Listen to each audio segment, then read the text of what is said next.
Ô galera, então chegamos no grande momento, né, da nossa revisão para o Enem, certo? Então selecionamos aqui algumas questões, né, que já caíram em Enems anteriores, para a gente dar uma analisada, né, ver como é que eles colocam os conteúdos nessas questões para a gente poder resolver e acertá-las. Ok? Então a gente dividiu as nossas duas frentes em 4 semanas. Primeira semana, então essa será a parte da frente 1, tá? Que fala sobre citologia, histologia, reprodução, tudo isso aí. Beleza, galera? Então acompanhe aí, tentem resolver as questões e qualquer dúvida nos procure, certo? Não pode ficar com dúvida. Então vamos lá, começando. Então nós temos aqui uma questão do Enem de 2003, tá? Vocês não eram nem nascidos ainda, né? Quando o corpo humano é invadido por elementos estranhos, o sistema imunológico reage. No entanto, muitas vezes o ataque é tão rápido que pode levar a pessoa à morte.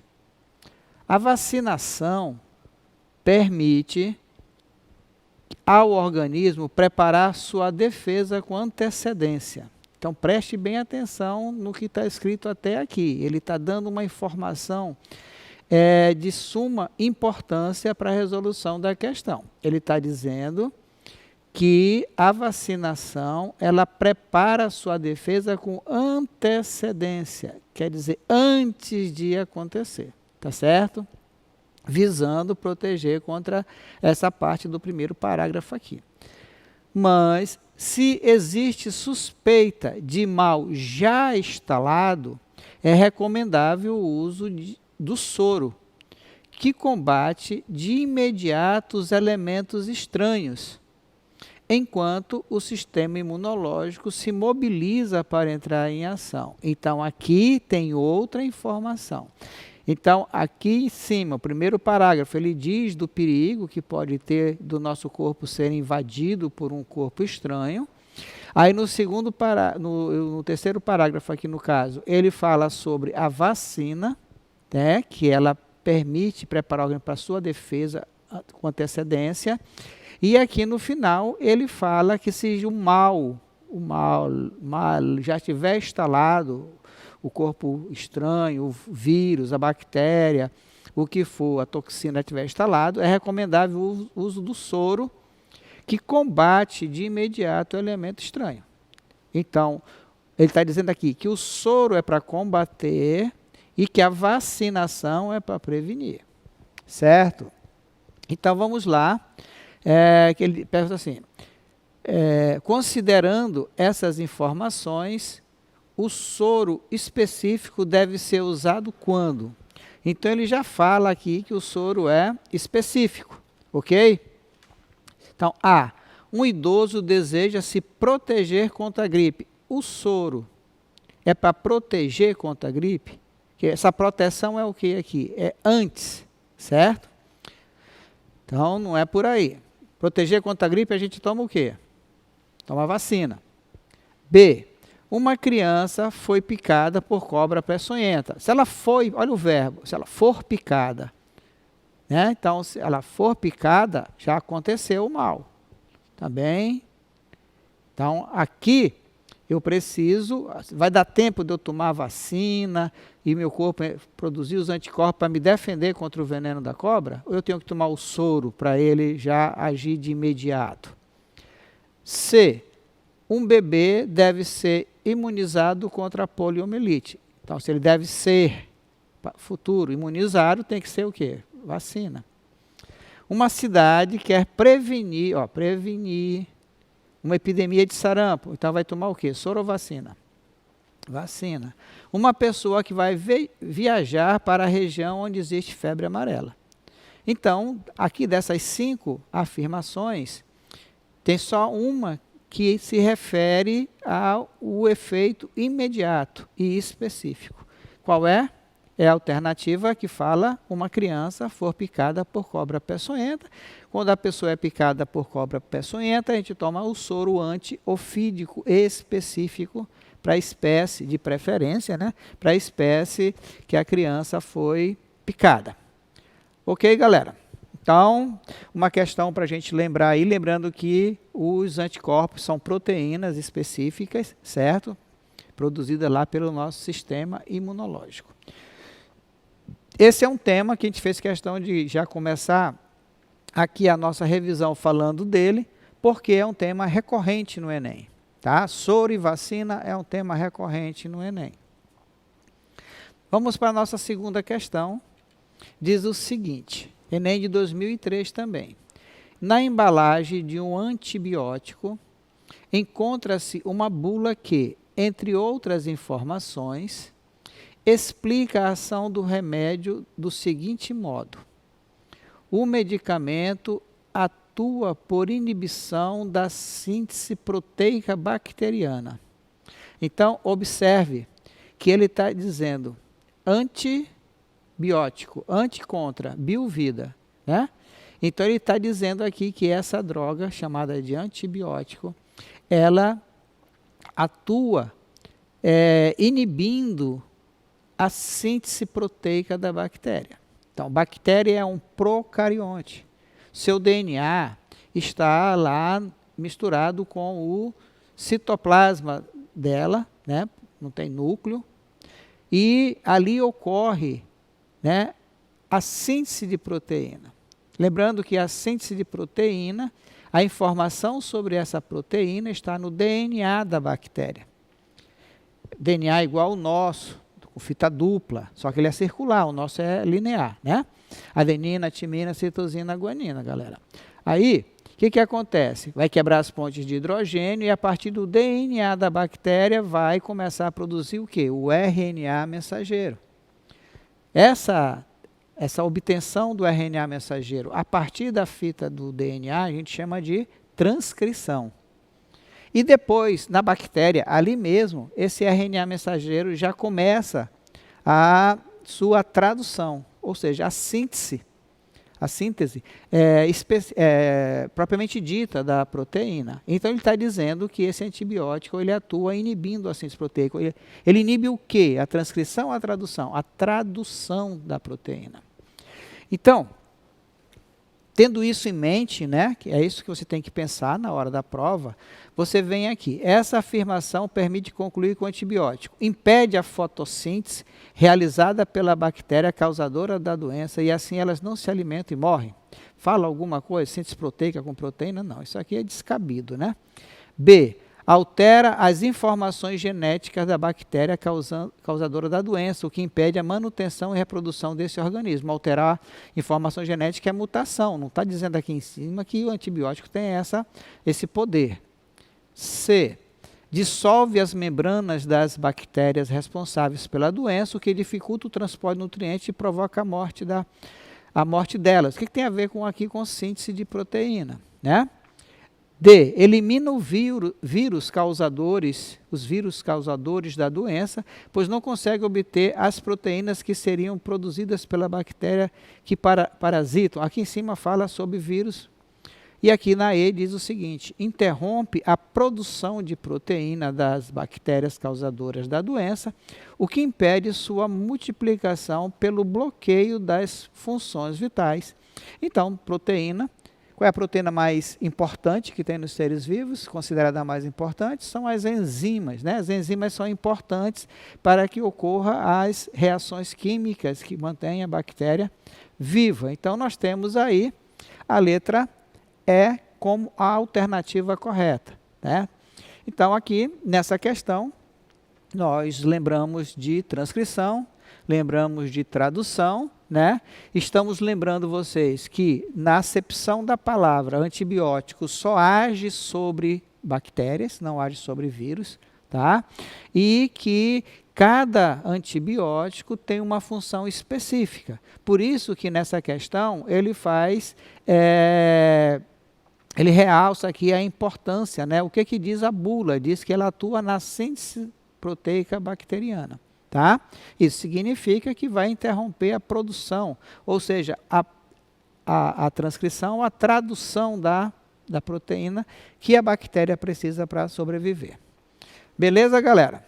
Lembramos aí também o conceito de procarionte, né? São aqueles que têm o DNA misturado com o citoplasma, bactérias e cianobactérias, né? Diferente dos eucariontes, que são os outros seres vivos.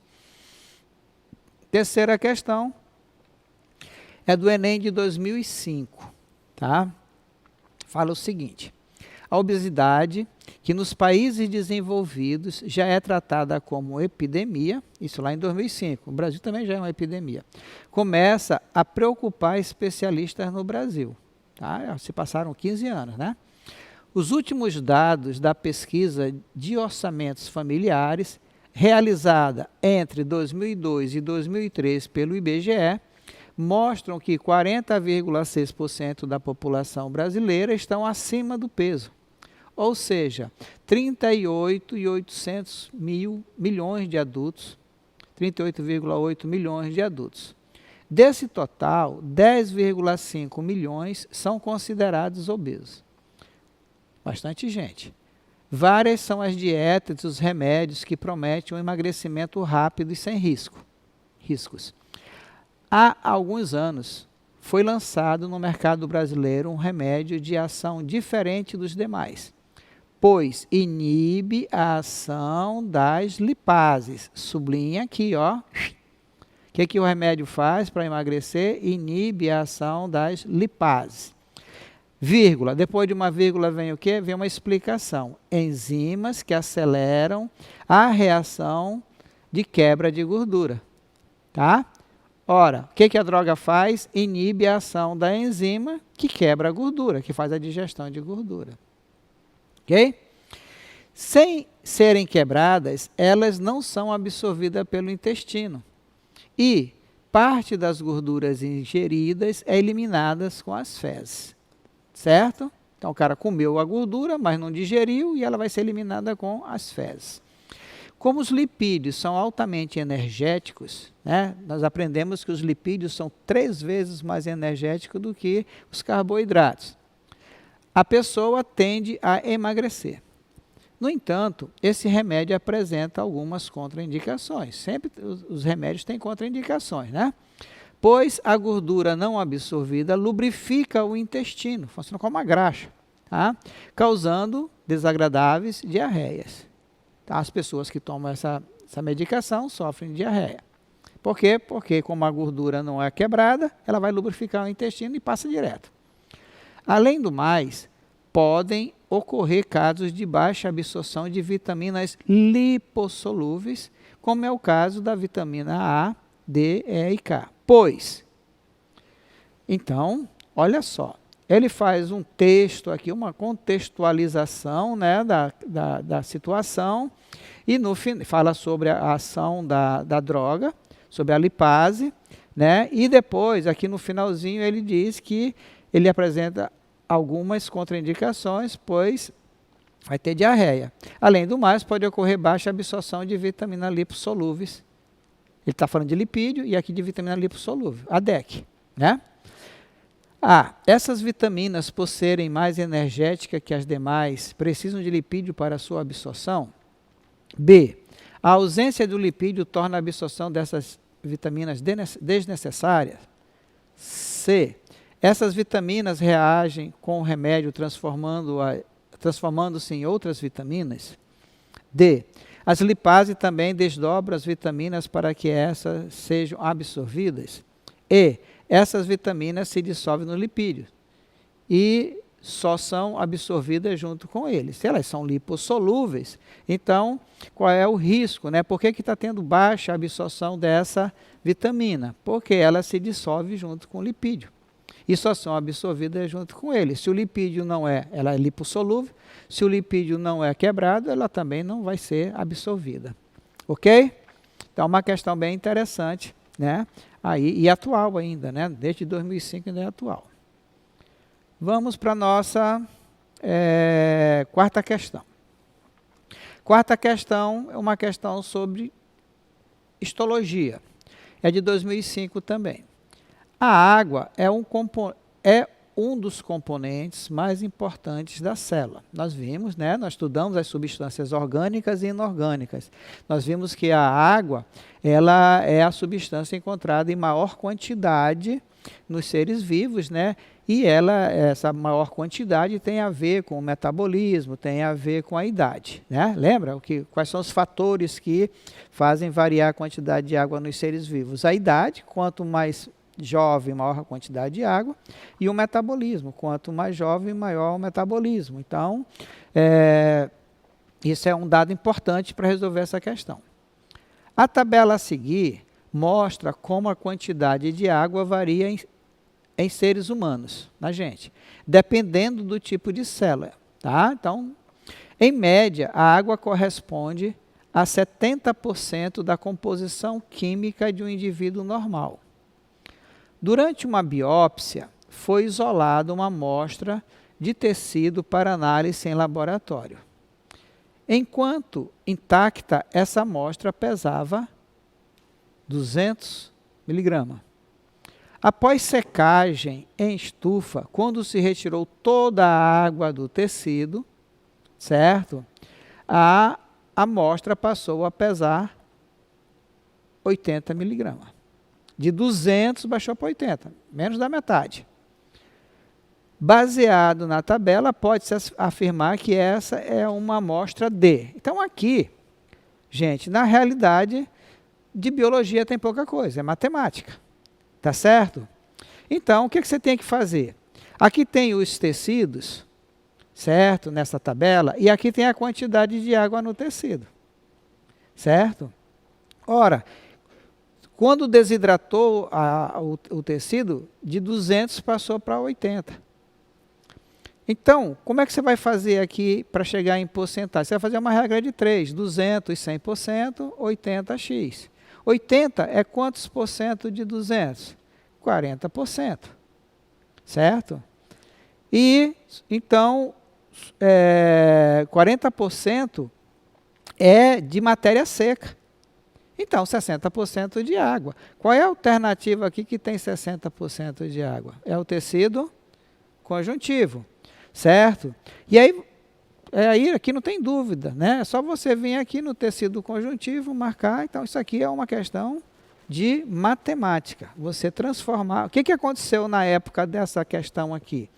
A galera fez a regra de 3, só que em vez de marcar o 60%, que foi que ela fez, meu Deus? Ela marcou, foi o... Nem tem aqui, não foi essa questão não, foi marcar o mesmo correto aqui, fizeram a questão corretinha. Ok? Então, a gente sempre ouve falar nisso no curso de biologia, vou fazer biologia porque não tem matemática, é engano seu. Tudo canto tem matemática, né? E uma regra de 3 salva muito a gente em muitas situações. Portanto, treine bastante a regra de 3. Quinta questão, tá? 2009. Então, saímos lá de 2005, vamos para 2009. Estima-se que haja atualmente no mundo 40 milhões de pessoas infectadas pelo HIV, vírus da imunodeficiência humana. Isso lá em 2009, tá? O número é bem maior. Os vírus que causam a AIDS. A AIDS é a síndrome da imunodeficiência adquirida, também conhecida como SIDA, tá? Sendo que as taxas de novas infecções continuam crescendo, principalmente na África, na Ásia e Rússia. No Brasil também. Nesse cenário de pandemia é quando já se espalhou pelo planeta inteiro, tá? Uma vacina contra HIV teria imenso impacto, pois salvaria milhões de vidas. Certamente seria um marco na história planetária e também uma esperança para as populações carentes de tratamento antiviral e de acompanhamento médico. Você preste atenção, né, contextualizando para hoje. Lá em 2009, nós estávamos preocupados, sempre estivemos, né? Mas a questão se preocupa aqui porque tem 40 milhões de pessoas infectadas com AIDS. A AIDS é uma doença mortal, né? E fala-se aqui em vacina tá? Dizendo que seria um marco. Hoje nós estamos passando por uma situação do coronavírus, né?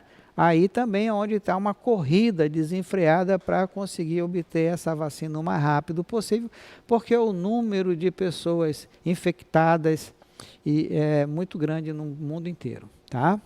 Então vamos lá. Observe, como eu disse para você lá na primeira questão, isso é um tema, vacina e soro são temas muito queridos no Enem, tá? Então vamos lá.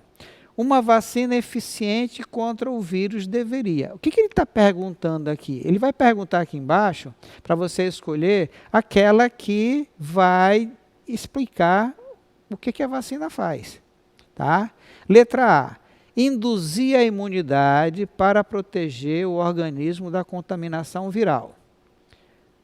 B. Ser capaz de alterar o genoma do organismo. O que é o genoma? É o DNA. Uma vacina vai alterar o DNA do organismo portador, induzindo a síntese de enzimas protetoras. C. Produzir antígenos capazes de se ligarem ao vírus, impedindo que ele entre nas células do organismo humano. Antígeno é a mesma coisa que corpo estranho, tá? No caso, o vírus. Anticorpos, perdão. Antígenos são os anticorpos, tá? Ser amplamente aplicado em animais, visto que esses são principais transmissores dos vírus para os seres humanos, é o animal humano, né? Estimular a imunidade, minimizando a transmissão do vírus por gotícula de saliva, né? Então, HIV por saliva, você ouviu falar sobre isso. Então, o que ele vai fazer? Induzir a imunidade para proteger o organismo da contaminação viral, certo? Produzir antígeno aqui é o antígeno, acabei confundindo vocês. Aqui o antígeno é o corpo estranho mesmo, tá? Ele não vai produzir o corpo estranho, ele vai produzir os anticorpos, ok? Então, a vacina tem essa finalidade. Sexta questão. Já é de 2012, de um Enem das pessoas privadas de liberdade. O DNA, ácido desoxirribonucleico, material genético dos seres vivos, é uma molécula de fita dupla, que pode ser extraída de forma caseira a partir de frutas, como morango ou a banana amassados, com um pouco de detergente, olha aí, de sal de cozinha, de álcool comercial e uma peneira ou um coador de papel. Então ele está dando uma receita aqui, né, para você, dos que você precisa para extrair o DNA de uma fruta. O papel do detergente nessa extração do DNA qual é o papel do detergente? O detergente é um saponáceo, né, emulsionar a gordura. Então vamos ver aqui. A. Aglomerar o DNA em solução para que se torne visível. B. Promover lise mecânica do tecido para obtenção do DNA. C. Emulsificar a mistura para promover a precipitação do DNA. Promover a atividade enzimática para acelerar a extração do DNA. Romper as membranas celulares para liberar o DNA em solução. Então, o detergente ele atua sobre a gordura, né? Fazendo então a quebra. A membrana celular ela é lipoproteica, então para quebrar a membrana, o DNA está dentro do núcleo, né? O núcleo tem duas camadas, a membrana tem duas camadas, né, lipoproteica, então tem que desfazer, né, romper essa membrana para liberar o DNA na solução do álcool lá com álcool, tá? Ok? Sétima questão de 2012. Alimentos como carnes, quando guardados de maneira inadequada, deterioram-se rapidamente devido à ação de bactérias e fungos. Lembra lá que os bactérias e fungos são os principais decompositores no nosso planeta, tá? Então, se a carne não for guardada de maneira correta, vai sofrer a ação de bactérias e fungos. Esses organismos se instalam e se multiplicam rapidamente, por encontrarem aí condições favoráveis de temperatura, umidade e nutrição. Aí aonde? Na carne, tá? Para preservar tais alimentos, é necessário controlar a presença desses micro-organismos. Uma técnica antiga e ainda bastante difundida para a preservação desse tipo de alimento é o uso de sal de cozinha, o famoso NaCl, cloreto de sódio. Então, salgação da carne, tá? Nessa situação, o uso de sal de cozinha preserva os alimentos por agir sobre os micro-organismos. Então, aqui nessa questão, você tem que lembrar de osmose. Tá? O que é a osmose? A osmose é um tipo de transporte passivo, onde o solvente ele vai sair do meio hipotônico menos concentrado para o meio hipertônico mais concentrado. Então, como é que, salgando a carne, eu vou preservá-la, né? Ela vai fazer o quê?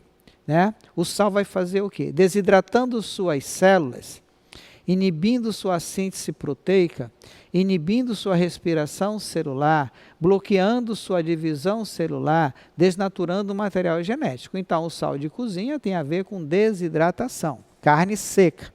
Carne seca, por que é seca? Porque perdeu água. Fizemos uma questão da quantidade de água nos seres vivos, certo? E agora aqui uma questão de desidratação, ok? Então, ao jogar a carne, deixar ela salgando, a carne vai perder água para o sal, se desidrata, e assim, quando o micro-organismo se instala na carne seca, ele, micro-organismo, é hipotônico em relação à carne. Ele acaba perdendo a água da sua célula para a carne e acaba morrendo. E assim ele não vai deteriorar a carne. Beleza? Interessante também essa questão aí. Essa questão desse tipo aqui, sobre esse tema, já caiu várias vezes também, tá? Sobre conservação de alimento, envolvendo principalmente a questão da osmose. 8ª questão, Enem de 2013, tá? Mitocôndrias são organelas citoplasmáticas em que ocorrem etapas do processo de respiração celular. Ocorrem etapas, tá?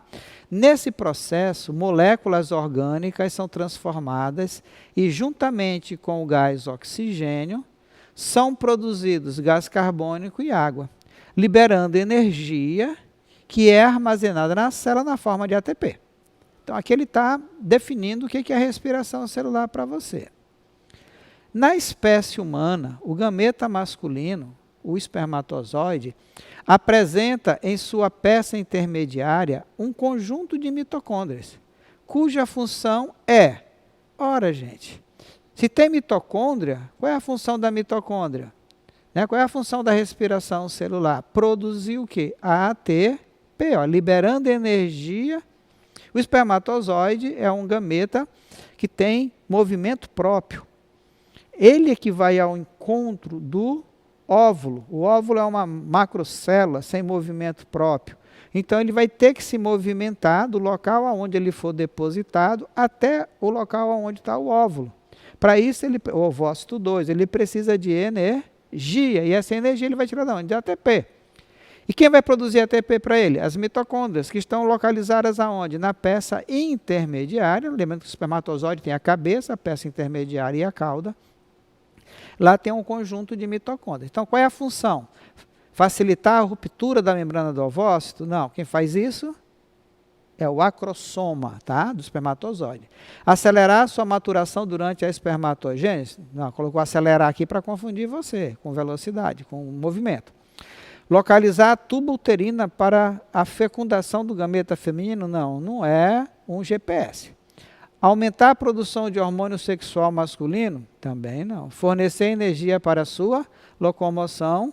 Então, toda vez que falar em movimento, locomoção, falar em ATP, falar em mitocôndria. Beleza, galera? Então, aí para a gente lembrar, né, sobre respiração celular, como é que o Enem coloca o conhecimento sobre a organela mitocôndria para você no dia da prova. Tá certo? Está aí um exemplo. Vamos para a nossa, então, 9ª questão. Enem de 2014, certo? Segundo a teoria evolucionista mais aceita hoje, vocês lembram qual é ela? É o neodarwinismo, né? Vai fazer o quê? Vai juntar a evolução com a genética, lembra? Tá? As mitocôndrias, outra vez, olha o tema como ele é recorrente, né? organelas celulares responsáveis pela produção de ATP em células eucariotas, assim como os cloroplastos teriam sido originados dos procariontes ancestrais, que foram incorporados por células mais complexas. Então, ele abre aqui essa questão falando de uma teoria evolucionista, né? E ele fala que as mitocôndrias, tá? Assim como os cloroplastos, teriam se originados de procariontes primitivos, ancestrais, que foram incorporados. Então, essa teoria é a teoria do endosimbionte, tá? Uma característica da mitocôndria que sustenta essa teoria é a capacidade de produzir moléculas de ATP. Isso tem a ver com essa teoria aqui? Não, ela produz ATP, mas não tem a ver com essa teoria aqui. Presença de parede celular semelhante à do procarionte? Não, mitocôndria não tem parede celular, né? Tem membrana mitocondrial, 2 membranas. Presença de membranas envolvendo e separando a matriz mitocondrial do citoplasma. Capacidade de autoduplicação dada por DNA circular próprio, semelhante ao bacteriano. Presença de um sistema enzimático eficiente às reações químicas do metabolismo aeróbio. Então, o que liga, né, as mitocôndrias e os cloroplastos a essa teoria evolucionista é a capacidade de autoduplicação, porque ambos possuem DNA próprio, e é um DNA mais parecido com o de uma bactéria, tá? Tem RNA próprio, tem DNA próprio, né? Então, é como se fosse um organismo dentro das nossas células, por isso que chama de hipótese do endosimbionte, tá? E a presença do DNA próprio, lembra também aqui, aproveitar essa questão para lembrar que o DNA mitocondrial é sempre de origem, as mitocôndrias são sempre de origem materna. Mitocôndria não tem pai, mitocôndria só tem mãe, ok? Então, todo o DNA mitocondrial é de origem da sua mãe. Todas as mitocôndrias são da mamãe. Papai não tem nada a ver com mitocôndria, beleza? Décima questão de 2015. Fala o seguinte: a toxina botulínica produzida pelo bacilo Clostridium botulinus pode ser encontrada em alimentos mal conservados, causando até a morte de consumidores. Mata, né? Botulino mata.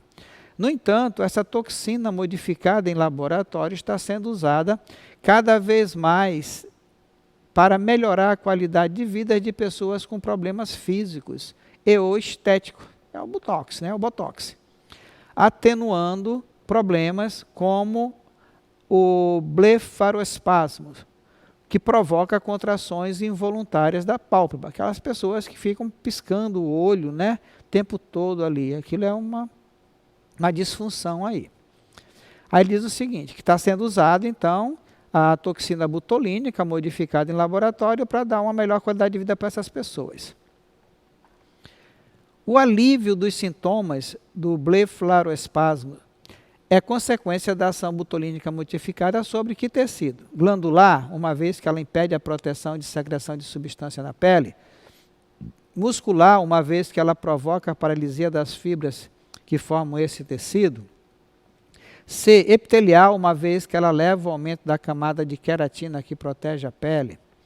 D, conjuntivo, uma vez que ela aumenta a quantidade de substância intercelular no tecido. E adiposo, uma vez que ela reduz a espessura da camada de célula de algodão no tecido.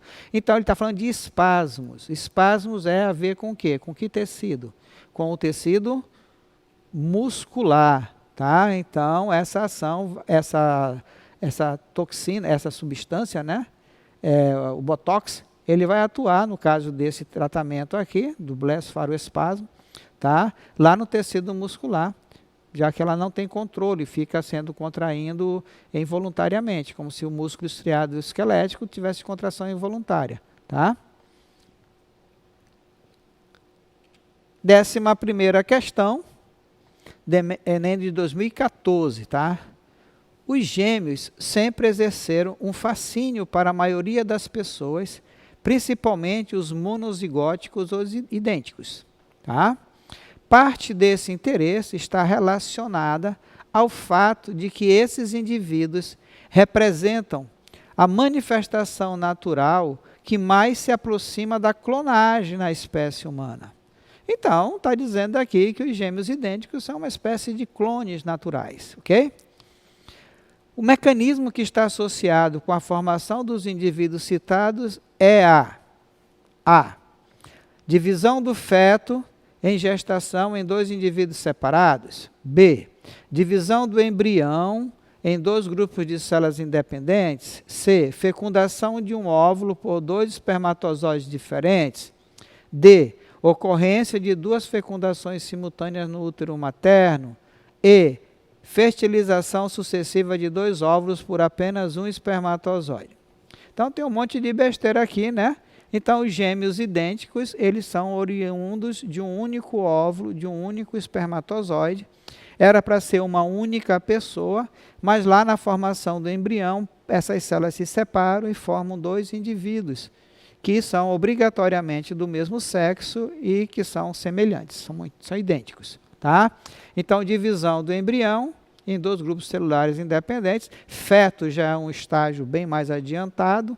Tá? Fecundação se fosse a fecundação de um óvulo por 2 espermatozoides, aqui tem 23 cromossomos, aqui cada um tem 23, teria uma pessoa com quantos? 69 cromossomos. Não existe isso.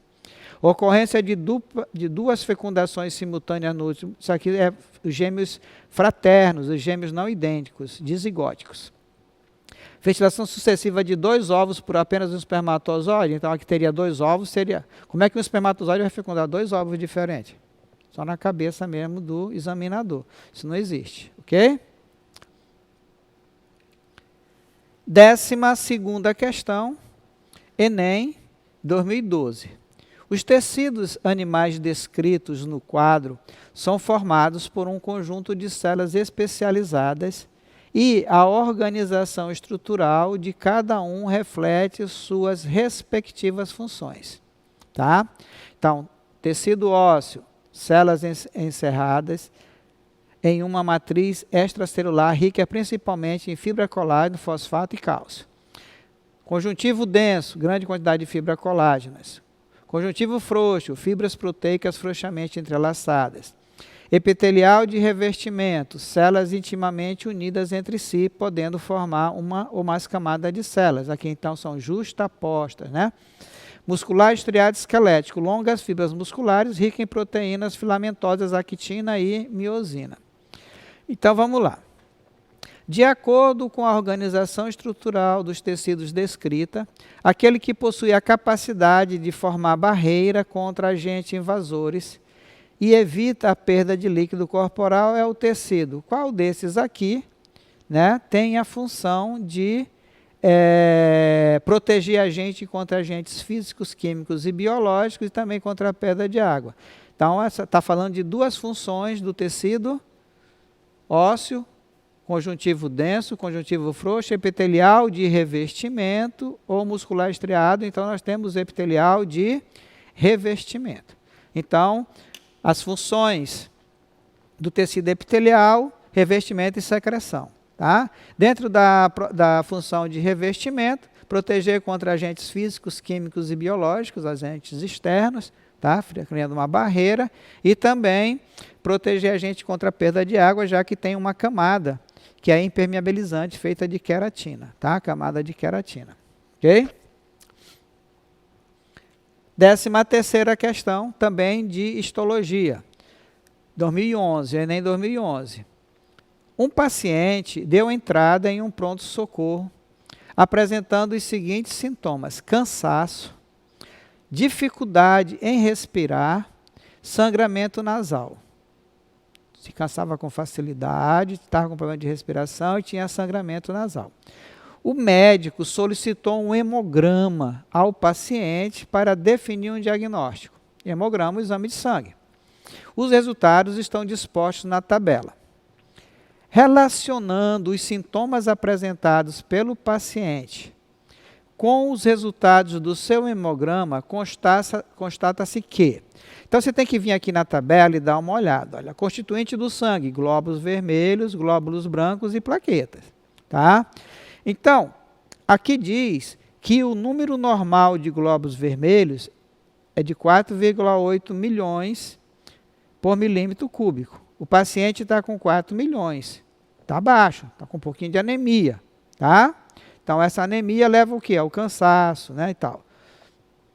Glóbulos brancos, de 5 a 10 mil por milímetro cúbico. Ele está com 9 mil. Então, glóbulos brancos não deve ser o problema desse paciente aqui, que ele está dentro da faixa. Plaquetas, diz que tem que ter de 250 mil a 400 mil. Ele está com 200. Sangramento no nariz deve ser pela baixa densidade de plaqueta no sangue dele, né? Já que elas são responsáveis pela coagulação. Então, vamos lá. O sangramento nasal é devido à baixa quantidade de plaquetas que são responsáveis pela coagulação sanguínea. Bom, pronto. O cansaço ocorreu em função da quantidade dos glóbulos brancos. Glóbulos brancos é defesa, não tem nada a ver com cansaço. A dificuldade respiratória ocorreu à baixa quantidade de glóbulos vermelhos que são responsáveis pela defesa imunológica? Não. Imunológica é os glóbulos brancos.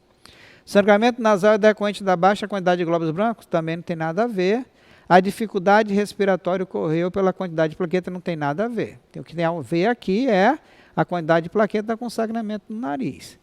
Então, o sangramento nasal é devido à quantidade de plaquetas que são responsáveis pela coagulação sanguínea. Toda vez que baixar as plaquetas, vai ter algum problema, né, de coagulação. Há o risco da chamada dengue hemorrágica, porque vai diminuir o número de plaquetas do paciente lá. E qualquer rompimento de qualquer vasinho pode levar o indivíduo à morte. Ok, galera? Também esse tipo de questão, esse desenho dessa questão aqui, ela é muito cobrada no Enem dessa forma aqui, tá? Para você saber qual é a função de cada um desses constituintes do sangue aqui. E nossa penúltima questão dessa primeira semana nossa de revisão para o Enem, né? Diz o seguinte, essa aqui é do Enem segunda aplicação 2010. A utilização de células-tronco do próprio indivíduo, chamado autotransplante, tem apresentado sucesso como terapia medicinal para a regeneração de tecidos e órgãos cujas células perdidas não têm capacidade de reprodução, principalmente substituição aos transplantes, que causam muitos problemas devido à rejeição pelos receptores. Tá? Então, vocês sabem que no transplante tem que ter a compatibilidade entre quem vai doar e quem vai receber, senão o tecido é rejeitado, né? O autotransplante pode causar menos problema de rejeição quando comparado com os transplantes tradicionais, realizados entre diferentes indivíduos. Isso porque as células-tronco se mantêm indiferenciadas após sua introdução no organismo do receptor? Não, ao contrário, ela quer que se diferencie.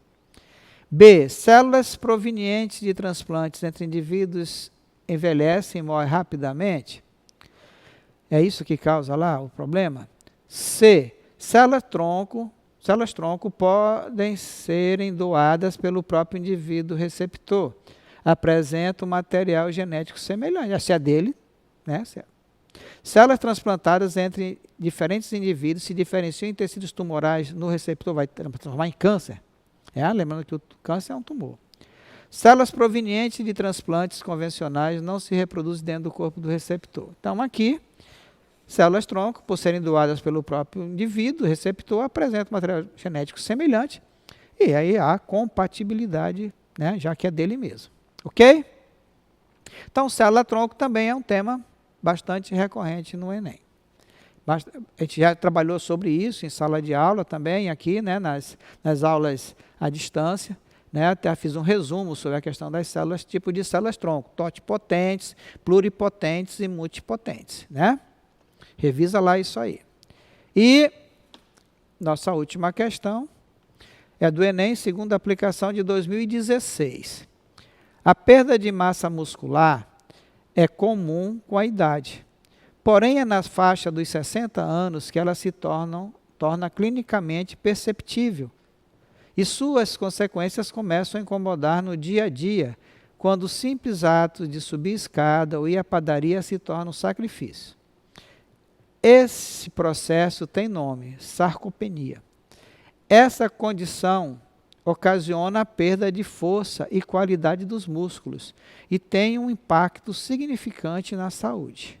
Tá? Então, faz um alerta aqui, né?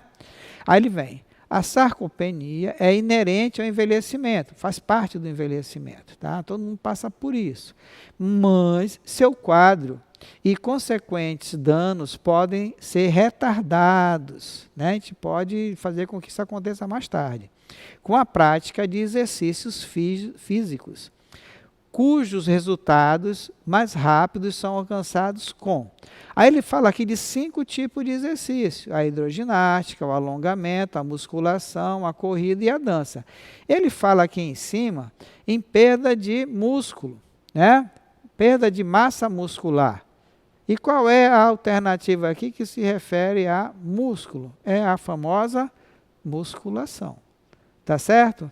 Então, aqui nós encerramos, né, essa nossa revisão para o Enem, de uma forma que a gente procurou abordar aqui os temas que caem no Enem, né, referente àquela primeira parte, a frente, que chama de frente 1, né, que no Enem não tem frente 1, né, a parte de citologia, de histologia, de reprodução, tá? Então, vocês procurem dar uma revisada nisso, né? Que principalmente a questão de vacina, de anticorpos, de soro, a questão de gêmeos, né, de mitocôndria, de respiração, de fotossíntese está sempre muito presente. A questão de energia está sempre muito presente no Enem. Falou, galera? Qualquer dúvida, nos procure aí para a gente poder ajudar vocês a fechar a prova de biologia lá no Enem. Beleza? Nosso próximo encontro, a gente continua com a nossa revisãozinha básica aí para o Enem. Fiquem em casa, fiquem bem e continue estudando. Tchau, tchau. Até a próxima.